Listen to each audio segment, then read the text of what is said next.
At approximately 11:38, there was an active shooting situation at the Mad Butcher grocery store in Fordyce. 11 innocent civilians were shot, and 3 of those are deceased. And I just seen shots coming through the window, and she was like, they shooting, they shooting, they shooting. This is the only grocery store we got, little small town of Fordyce. Tonight, we are continuing our team coverage of a mass shooting in Dallas County. 11 civilians were shot. 3 of them are dead. Both Ashley Godwin and Sarah Horbakowitz are in Fordyce to bring you the latest on a tragedy that the people of Arkansas will never forget.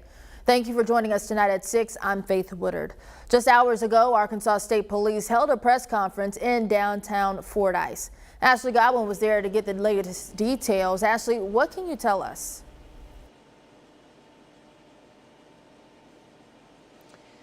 Faith, this is something no city wants to hear, a mass shooting in their area, but that is what happened today here in Fordyce. Now, what we do know is that shooting happened around 11:30 a.m. at the Mad Butcher grocery store. It's the only grocery store in the city. It's right behind me, and as I'm looking, it's still very active. Police are still taping off the area, still investigating. They have their evidence markers out, and we can still see the bullet holes through the window of the grocery store.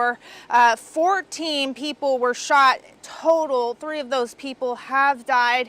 2 officers are injured, and police tell us there was 1 shooter. He is in custody. He was injured, but he is expected to live. Now, Colonel Mike Hager was speaking at that press conference today, and he had some sentimental words to share with the community. Just on behalf of the state police, the law enforcement community, all public and first responders, it's tragic. Our hearts are broken. Our prayers, along with Governor Sanders, the entire state of Arkansas, will be with this community and with those affected victims.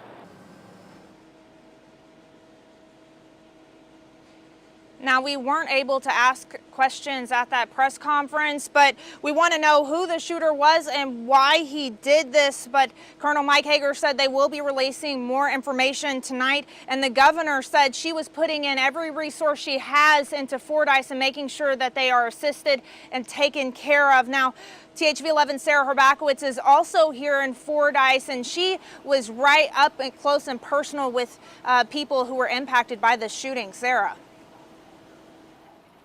Yeah, Ashley, I know you said we still have a lot of questions for state police. That's a lot of the questions that people have who live near here, who saw the shooting, who were in the store when it happened. People want to know why it happened, how it happened, and what's next. I did speak with a lot of people, including one woman who was just shopping for dinner with her family when she said she started hearing shots fired. And when you get close enough to the grocery store, you can see just a handful of bullet holes in the grocery store window. It's just hard to see. I mean, even seeing workers still with their Mad Butcher aprons on, coming straight out of work, still processing what happened. But I do want to show you now, in her words, someone who was in the store when it all happened. We got in, the woman was like, what's going on? Was like, they shooting, they shooting, they shooting.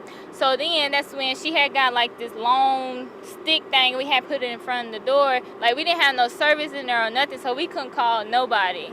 So like I said, it was just a regular day, and it just all happened so fast. And when I spoke with her, she also said when police did come and get them in the end, when, you know, it was all said and it was all over, she said they told her to cover her eyes so that she couldn't see bodies on the ground, so that she couldn't see the damage, and she's still processing all of that. This is just such a terrible thing to see, and community members, because this is such a small, close-knit town, a lot of them said they knew a friend in there, or they drove as soon as they heard because their relative was in there. So definitely hard for this community, something that everyone's going to try and figure out how to move on from, and a big part of that right now is asking those questions about what comes next and how did this all happen. I'll send it back to you guys, but for now, reporting in Fordyce, Sarah Horbakowitz, THV 11 News. All right, Sarah, thank you. We will have more from Fordyce in a moment. Today, Arkansas Governor Sarah Huckabee Sanders reacting to the horrific news. In a social media post, the governor saying in part, quote, "I'm in constant contact with state police at the scene. I'm thankful to law enforcement and first responders for their quick and heroic action to save lives," adding that her prayers are with the victims and families impacted by this horrific incident.